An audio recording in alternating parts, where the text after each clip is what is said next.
नमस्कार, मैं doctor Madan Lal Bhatt, vice chancellor King George Medical University. आज मैं संक्षेप से कोविड-19 कोरोना वायरस इन्फेक्शन से बचने के लिए और उसके खतरों के बारे में संक्षेप में बताने जा रहा हूं।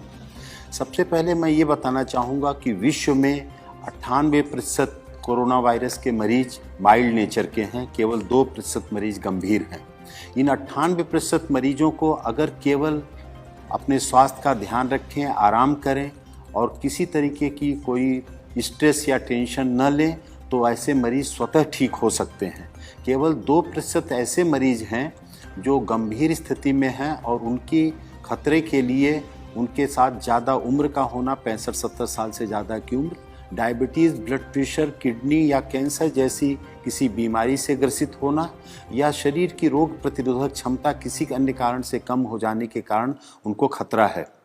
वास्तव खतरा तो 1% से कम है, क्योंकि कम्युनिटी स्प्रेड जो विश्व में हो गया है इस समय, जो सर्विलांस सोसाइटी में हो रहा है कम्युनिटी में, उससे ये देखा जा रहा है कि हजारों हजार मरीज ऐसे हैं और भारतवर्ष में 60 से 70% ऐसे मरीज हैं जो एसिम्टोमेटिक हैं। अगर उन एसिम्टोमेटिक मरीजों को देखा जाए तो भारत में भी मृत्यु दर 1% से कम है। वास्तव में मृत्यु दर तो 3% है जिन मरीजों को देखा गया है, लेकिन वास्तविकता ये है कि अगर सोसाइटी का पूरा सर्वे किया जाए तो 1% से कम मृत्यु दर निकल के आएगी। ऐसी स्थिति में बचने के लिए जो सामान्य उपाय हैं मैं उनको संक्षेप में बता रहा हूं, जिसको कोई भी व्यक्ति अपने जीवन में स्वस्थ व्यक्ति उपाय के माध्यम से बच सकता है। और कोई व्यक्ति अगर संक्रमित हो गया कोरोना वायरस से तो भी उससे ठीक होने की संभावना बहुत ही ज़्यादा रहेगी। पहली तो बात यह है कि व्यक्ति को स्वस्थ जीवन शैली का पालन करना चाहिए। स्वस्थ जीवन शैली में 6 से 8 घंटे की अच्छी नींद लेना आवश्यक है। इस नींद के घंटे में रात को 10 बजे से प्रातः 4 बजे का समय अवश्य इंक्लूडेड होना चाहिए। दूसरा आवश्यक है कि व्यक्ति को पर्याप्त मात्रा में पानी पीना चाहिए। पर्याप्त पानी में 3 से 4 लीटर या 5 लीटर तक गर्मी में धूप में निकलने वाले व्यक्ति को, और इस गर्मी के बावजूद भी गुनगुना पानी लेना स्वास्थ्य के लिए ज़्यादा हितकारक है। तीसरा जो अति आवश्यक विषय है कि सुपाच्य पौष्टिक भोजन लेने की आवश्यकता है समय समय से, और फलों और सब्जियों का बहुतायत में प्रयोग करने की आवश्यकता है।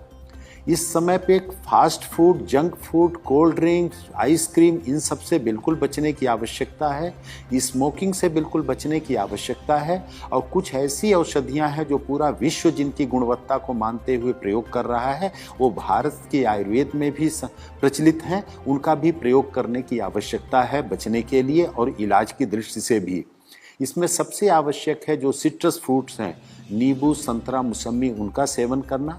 नींबू को गुनगुने पानी में डाल करके अदरक के टुकड़े के साथ अगर उनको उबाल के लिया जाए तो वो रोग प्रतिरोधक क्षमता भी बढ़ाता है और कोरोना में ठीक होने की संभावना भी बढ़ावा देता है। उसके साथ गिलोय रोग प्रतिरोधक क्षमता बढ़ाती है, गिलोय का काढ़ा लेना या अदरक, काली मिर्च का काढ़ा लेना तुलसी के पत्ते के साथ उबाल करके सुबह शाम लेना भी इसमें हितकर है।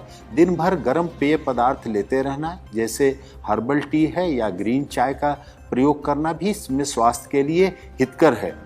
हल्दी का भी ऐसा प्रभाव देखा गया है कि रोग प्रतिरोधक क्षमता भी बढ़ाती है, वायरल इन्फेक्शन से बचत करती है। तो हल्दी दूध में डाल करके साथ में अगर काली मिर्च को भी प्रयोग किया जाए, खास तौर से हल्दी 4 तो काली मिर्च 1 के अनुपात में अगर दूध में डाल करके लिया जाए तो ये भी कोरोना इन्फेक्शन में सहायक है।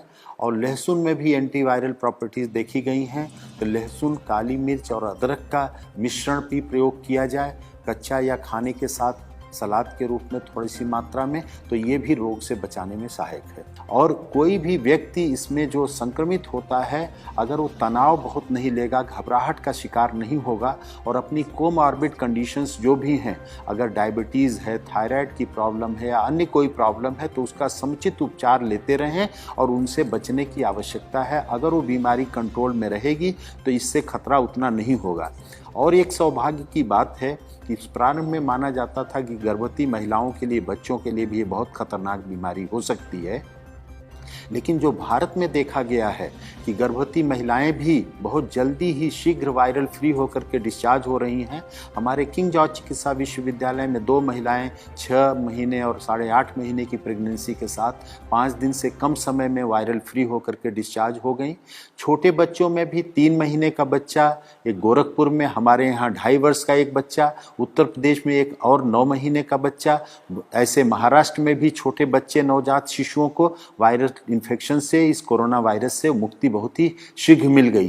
तो उन बच्चों पर भी ध्यान देना है और ख़ास तौर से जो ध्यान देने की आवश्यकता है कि इसके लिए कोई वायरल एंटीवायरल ड्रग नहीं है, कोई वैक्सीन नहीं है, अतः सोशल डिस्टेंसिंग या फिजिकल डिस्टेंसिंग का पालन करें, हाथ को बार बार साबुन पानी से धोते रहें या हैंड सैनिटाइजर का प्रयोग करें और बाहर निकलते समय मास्क का नियमित रूप से यदि कोई प्रयोग करे तो वो बच सकता है। और यही इस वायरस की लड़ाई के लिए सबसे बड़ा साधन है। और अपने को बचाएं, दूसरों को बचाएं। इस संदेश से जितना भी अपने को लाभान्वित करें, दूसरों को बता करके लाभान्वित करें, वही इस मानवता की बहुत बड़ी सेवा होगी। आपको बहुत बहुत धन्यवाद।